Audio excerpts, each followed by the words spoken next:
नरेंद्र मोदी जी कहे थे ना कि पकौड़ा तलो, SC ST के लोगों को मोच रखता है तो उसको मारते हैं, मोच छिलवा देते हैं। जो कांग्रेस इतने वर्षों में 70 वर्षों में जो बनाया उसको मोदी जी सब बेच रहे हैं। मोदी जी क्या बनाए?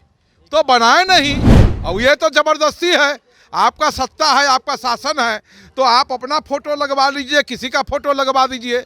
जहाँ तक सवाल उठता है, कोरोना में जो लोग मरे और जो पैदल चले, इतिहास मालूम है, जनता सजग है। अगर सही ढंग से जनता के बीच में दिखाइएगा कि एक तरफ देश बेचने वाला, एक तरफ संविधान खत्म करने वाला, एक तरफ आरक्षण समाप्त करने वाला और एक तरफ नौजवानों का बेरोजगार करने वाला सरकार जो दिल्ली में बैठा हुआ है, उससे हम लोगों की लड़ाई है। देखिए, किसान का रेट, मोदी जी किसान का रेट बढ़ाने के लिए नहीं बैठे हैं गद्दी पर।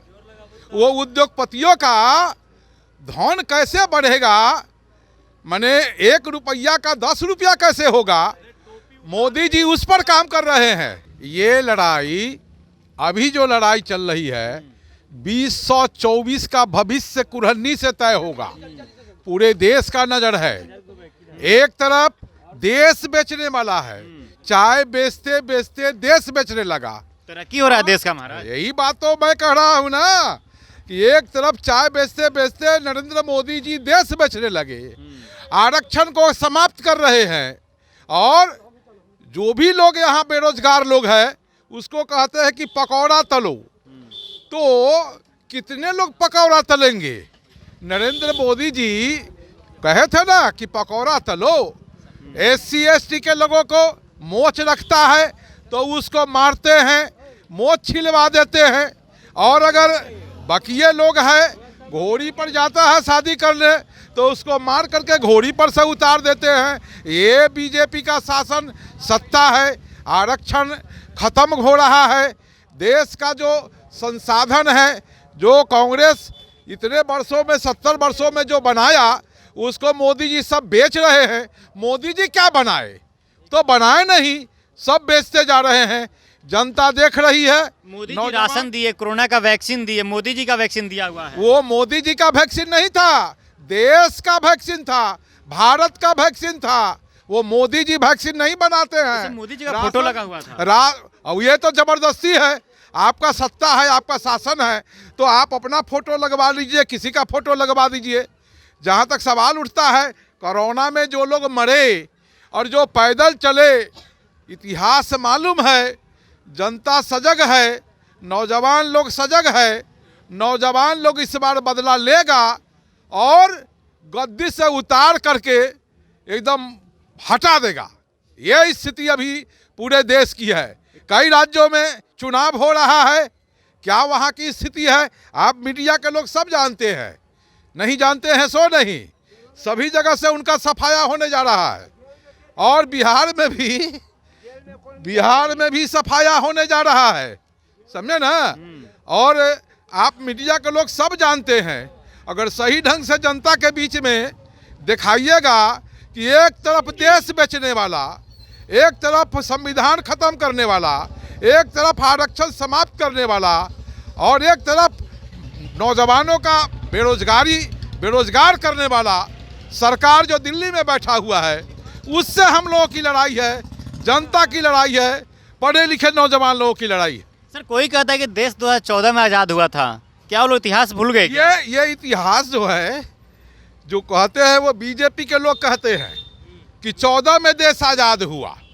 तो 14 में तो देश गुलाम फिर से हो गया, आज़ाद कहाँ हुआ। 14 में देश पुनः फिर से गुलाम हो गया और वही राज चल रहा है, शासन सत्ता चल रहा है जो अंग्रेजों के टाइम में चलता था। अच्छा, महंगाई है देश में? महंगाई 365 रुपया का गैस कांग्रेस के शासनकाल में था।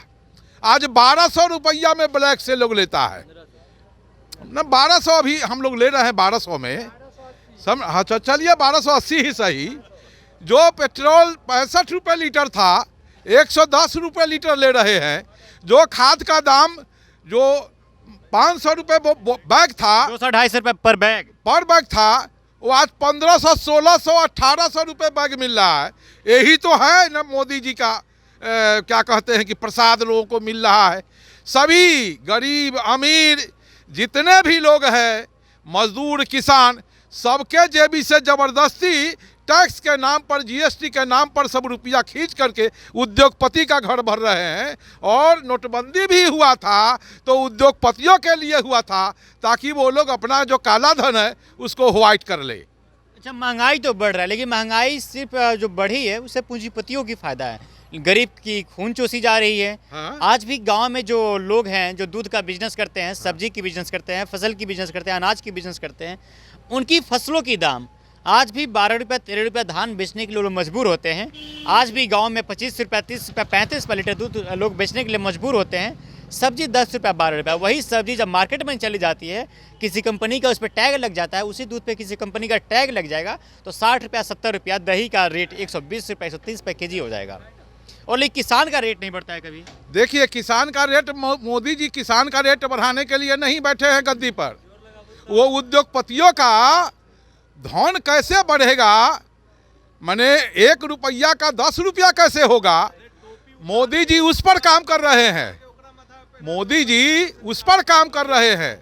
जहाँ तक सवाल बनता है महंगाई का, तो महंगाई तो चरम सीमा पर है। जैसा कि हम बताए पहले आपको कि जो गैस 365 में मिलता था, आज 1200 में मिलता है। जो पेट्रोल 65 रुपये मिलता था, 60 रुपये मिलता था, आज 110 रुपये मिलता है। अब क्या महंगाई कहाँ नहीं है? घर घर में महंगाई है। अभी भी भूखमरी की समस्या उत्पन्न हो गई है। आई मोदी जी समझते हैं कि गरीब लोगों के बीच में खैरात बांट करके सत्ता पा लेंगे। तो कई राज्य में चुनाव हो रहा है, आप देख लीजिए। आप तो पत्रकार हैं, मीडिया के लोग हैं, आपसे कोई चीज़ छुपा हुआ नहीं है। अब इनका जाना तय है। ये झोड़ा पहले ही कह दिए थे कि हम तो फकीर आदमी हैं, हिमालय भेजेंगे काशी। अरे झोड़ा उठाएंगे हिमालय की और काशी। अब देखिए, ये तो नौटंकी करने के लिए हिमालय में भी बैठ जाते हैं, काशी में भी बैठ जाते हैं। इनकी क्या बात है? ये तो कुछ कर सकते हैं। क्या नाम बताया सर आपने? कपिल देव राम। कपिल देव राम जी हमारे साथ। कपिल देव राम जी थे, जो कि मधुबन पंचायत में इन लोग का निवासी है, कुर्नी विधानसभा के। इनका साफ साफ कहना है कि देश में महंगाई इतनी ज़्यादा है, जिस समय पे कांग्रेस के समय में जो सिलेंडर का रेट था 300 साढ़े 300 रुपये पर सिलेंडर था, आज के समय में 1200-1300 रुपये पर सिलेंडर हुआ है। दूध पे जीएसटी लग रहा है, दही पे जीएसटी लग रहा है, पनीर पे जीएसटी लग रहा है, बच्चों के पीने वाले दूध पे जीएसटी लग रही है। तमाम चीज़ों पे महंगाई बढ़ी हुई। लेकिन आज के भी समय में किसानों की जो महंगाई बढ़ने के बावजूद भी किसानों की खून चूसी जा रही है। लेकिन किसानों की जो फसल होती है, उनके जो प्रोडक्शन होता है दूध का, उनके यहाँ जो गाय भैंस वो लोग का पालन करते हैं, उस दूध का रेट आज के भी समय में नहीं बढ़ता है। ना सब्जी का रेट बढ़ता है, ना ही अनाज का रेट बढ़ता है।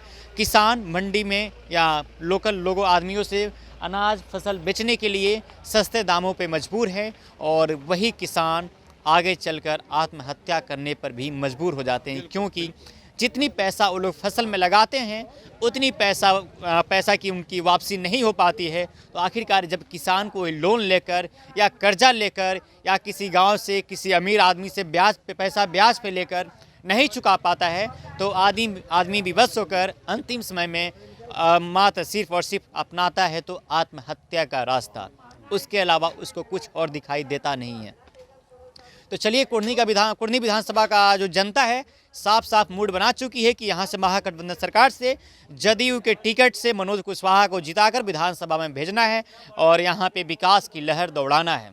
यहाँ पे जैसे कि मनोज कुशवाहा के बेटे से भी मैंने बातचीत किया, उनका भी कहना है कि हमारे पापा का सिर्फ और सिर्फ एक ही लक्ष्य है कि कुर्नी विधानसभा में या मुजफ्फरपुर में, कुर्नी में फैक्ट्री होना चाहिए, ताकि जो यहाँ के लोकल लोग हैं यहाँ पे रहकर रोजी रोटी की बात कर सके, यहाँ पे रोजगार कर सके। साफ साफ ये कहना है। तो फिलहाल इस बातचीत में इतना ही। मेरा नाम आदित्य है, अब पंचायत देख रहे थे।